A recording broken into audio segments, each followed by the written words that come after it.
రాష్ట్ర వ్యాప్తంగా డిఎస్సి కుంభకోణం పైన రిలే నిరాహార దీక్షలు జరగడం మనం అందరూ చూస్తున్నాం. అందులో భాగంగానే పలమనేరులో కూడా ఈరోజు మన రిలే నిరాహార దీక్షలో పాల్గొంటాం.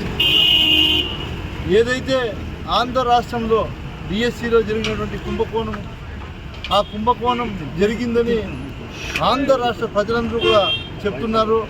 కానీ ఈ ఆంధ్ర రాష్ట్ర ప్రభుత్వం, రాష్ట్ర ముఖ్యమంత్రి వర్యులు చంద్రబాబు నాయుడు గారు మరియు ఆయన కుమారుడు విద్యాశాఖ మంత్రి నిమ్మకు నీరెత్తినట్టుగా ఏది పట్టించుకోకుండా చేసినటువంటి కుంభకోణాన్ని ఈరోజు సిబిఐ దర్యాప్తు జరపాలని మేమందరం కూడా వైఎస్ఆర్ కాంగ్రెస్ పార్టీ నాయకులందరూ కూడా ఈ రాష్ట్ర వ్యాప్తంగా ఏదైతే వైఎస్ఆర్ కాంగ్రెస్ పార్టీ అధ్యక్షుడు జగన్మోహన్ రెడ్డి గారు పిలుపునిచ్చారో అదేవిధంగా రాష్ట్ర వ్యాప్తంగా మా డిమాండ్ ఒకటే, విద్యాశాఖ మంత్రి రాజీనామా చేయాలి, దీని మీద సిబిఐ ఎంక్వైరీ జరగాలి, జరిగిన తర్వాత ఆయన నిజస్వరూపం ఏమని ఆంధ్ర రాష్ట్ర ప్రజలకు తెలుస్తుందని మేము తెలియజేస్తున్నాం. ఎందుకంటే ఇంత చేసి కూడా ఇప్పటికి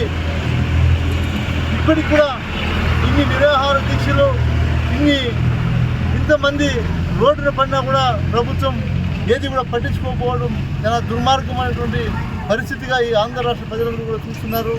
మేము ఒకటే తెలియజేస్తున్నాం, ఈరోజు ఈ రాష్ట్రంలో రిలే నిరాహార దీక్షలు చేస్తున్నటువంటి సమయంలో కూడా అధికార పార్టీ ఎమ్మెల్యేలు ఈరోజు మనం విజయవాడ సెంటర్లో చూసాం.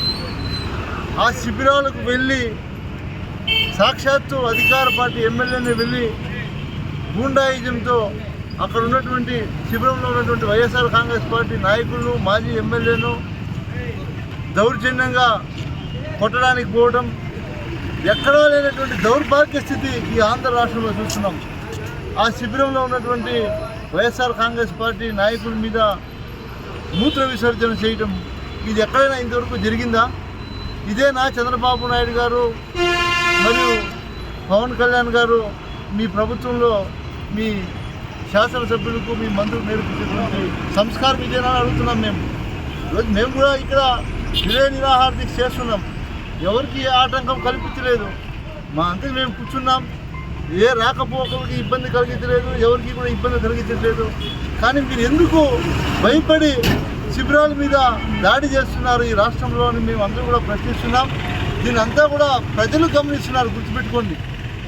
మీరేదో ఈరోజు ప్రభుత్వం అధికారంలో ఉంది అని మీరు ఎంతైతే విలపిస్తున్నారో, మీరు ఏవైతే తప్పులు చేస్తున్నారో దానికి తోడు ఎవరైతే పోలీస్ శాఖలో కూడా కొంతమంది, అందరూ చెప్పలేము, కొంతమంది తొత్తులుగా పనిచేస్తున్నారో మా మాజీ ముఖ్యమంత్రి వర్యులు జగన్మోహన్ రెడ్డి గారు ముందే చెప్పారు, 7 సముద్రాల్లో ఉన్నా కూడా తీసుకొచ్చి మీరు చేసినటువంటి తప్పుకు ప్రాయశ్చిత్తంగా శిక్ష పడే రోజులు దగ్గరలోనే ఉన్నాయని కూడా మీకు కూడా తెలియజేస్తున్నాం. ఎందుకంటే మీ పని మీరు చేయండి, మీరు అధికారులు.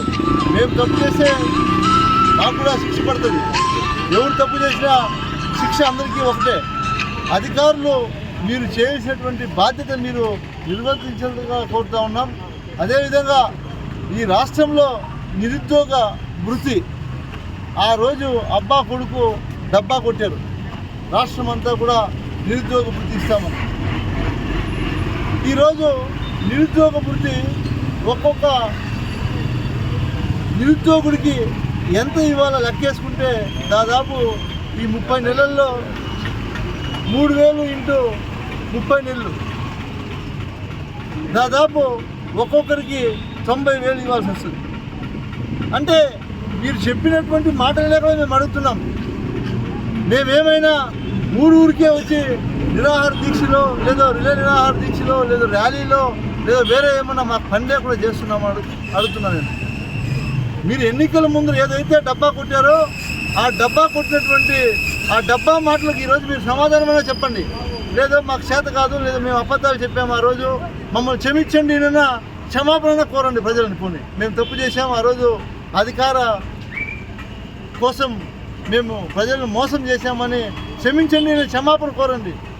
మేము మిమ్మల్ని అడిగే పనిగా ఉండదు. ఎందుకంటే ప్రజల దృష్టిలోకి మీరు ఒక ప్రజలు మోసం చేసినటువంటి ద్రోహులుగా నిలిచిపోతారు. అది వదిలేసి ఏదైనా ప్రతిపక్షంలో ఉన్నటువంటి నాయకులు ఇలాంటి కార్యక్రమాలు పాల్గొంటే వాటిని అడ్డుకోవటం, మీరు దౌర్జన్యాలు చేయడం, కోడిగుడ్లతో కొట్టడం ఇదంతా కరెక్ట్ కాదు. గుర్తుపెట్టుకోండి. ఎవరెవరు చేశారో వాళ్ళందరికీ కూడా రాబోయే రోజుల్లో అన్నీ కూడా రిటర్న్ గిఫ్ట్ మళ్ళీ ఎవరు వదులుకోరు. మీరు ఒకటి చేస్తే రేపు రెండో మూడో ఇస్తారు మా వాళ్ళు ఎవరు కూడా చూస్తూ ఊరికే ఉండరు. లాస్ట్ 5 సంవత్సరాలు అయితే జగన్మోహన్ రెడ్డి గారు అందరికీ అన్నీ చేయాలని మా చేత అన్ని పనులు చేపించారు. ఈరోజు మేము ఎలా ఉండాలని మీరు నేర్పిస్తున్నారు. రేపు మేము అధికారంలోకి వచ్చిన తర్వాత ఎలా నడుచుకోవాలనేది కూడా మీరే మాకు నేర్పిస్తున్నారు. ఎందుకంటే మీకు ప్రజలు అవకాశం ఇచ్చింది దేనికి? మీకు ప్రజలు మ్యాండేట్ ఇచ్చారు.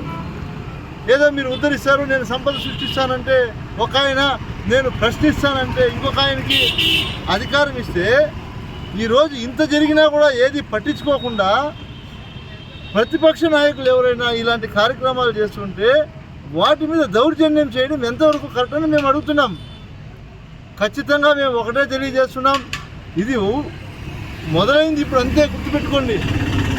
ఖచ్చితంగా దీని మీద ప్రభుత్వం తొందరలో సిబిఐ ఎంక్వైరీ చేయకపోతే ఖచ్చితంగా ఎవరైతే విద్యాశాఖ మంత్రి ముఖ్యమంత్రి గారు కుమారుడు లోకేష్ బాబు గారు ఖచ్చితంగా రాజీనామా చేయకపోతే మొన్న ఢిల్లీలో జరిగినటువంటి జంతర్ మంతర్ దగ్గర ఏదైతే జరిగిందో అలాంటి పరిస్థితి ఆంధ్ర రాష్ట్రంలో కూడా మళ్ళీ వస్తుంది అని కూడా నేను మీకు హెచ్చరిస్తూ ఉన్నాను కూడా తెలియజేస్తాను. కాబట్టి అయినంత తొందరలో మీరు సిబిఐ ఎంక్వైరీ చేసి నిజాలను మీరు తేల్చండి అని కూడా మీకు తెలియజేస్తూ ఉన్నాం. కాబట్టి ఇలాంటి చర్యలు ఎవరు కూడా చేయకూడదు. ప్రజాస్వామ్యంలో అధికారం ఉన్నప్పుడు మీరు ఇలాంటివి చేయడం తప్పు అని కూడా మేము తెలియజేస్తూ ఇక్కడ ఇచ్చేసేటువంటి సోదరులందరికీ కూడా పేరు పేరున నేను ధన్యవాదాలు తెలియజేస్తాను.